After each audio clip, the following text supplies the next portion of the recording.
Hey, today is Foodie Finds Friday. So meron akong tatlong snacks dito na i-review natin ngayon. Ang pangalan ng product, Pea Protein Puff. Ito sila. 7 Diamonds Pea Protein Puff. At meron silang tatlong flavor. Una, cheese and jalapeno. Then we have cheese flavor. And last is the peanut butter flavor. Okay. So, let's try them. Una is the peanut butter flavor puff. So, according to the packaging, it's a good source of dietary fiber, plant-based protein, and it's roasted, not fried. So, buksan natin ito. Tingnan natin. So, pagbukas ko, may peanut butter talaga siya. Ito yung itsura niya. Tingnan natin. Sarap. Lasang peanut butter talaga sila. Yung texture niya is parang yung cheese curls. Pero, instead of cheese flavor, peanut butter yung nalalasahan mo. Very good.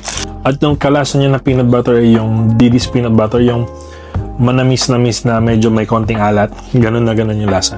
Kung i-rate ko to, I would give it a 9 out of 10. Okay, next, we have the cheese flavor. So, amoy popcorn. Yung popcorn na mina-microwave. Okay, ito yung itsura niya.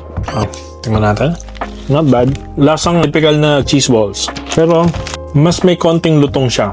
Siguro I would give this an 8 out of 10. Next, we have the cheese and jalapeno. Amoy jalapeno nga. Parang naamoy ko yung Cheetos na jalapeno yung cheese. Tignan natin. So, ito siya. Medyo orange din na may pagka-green. Ini-expect ko magiging lasa niya is kagaya ng Cheetos nga na sinabi ko. Pero, hindi. Mas mild yung lasa ng jalapeno niya. It's good. Hindi siya ganun kaanghang. I mean, nalalasan mo yung jalapeno pero this one, I would give this an 8 out of 10 also. So, eto sila. So, parang 8 at yung peanut butter dahil medyo biased tayo ng konti. Favorite yung peanut butter. Kaya 9 out of 10. Yan. So, nabili namin to from New Era Supermarket here in Dubai. So, if ever you're shopping in New Era at nakakita kayo ng ganito, try nyo na rin sila. Masarap sila, promise.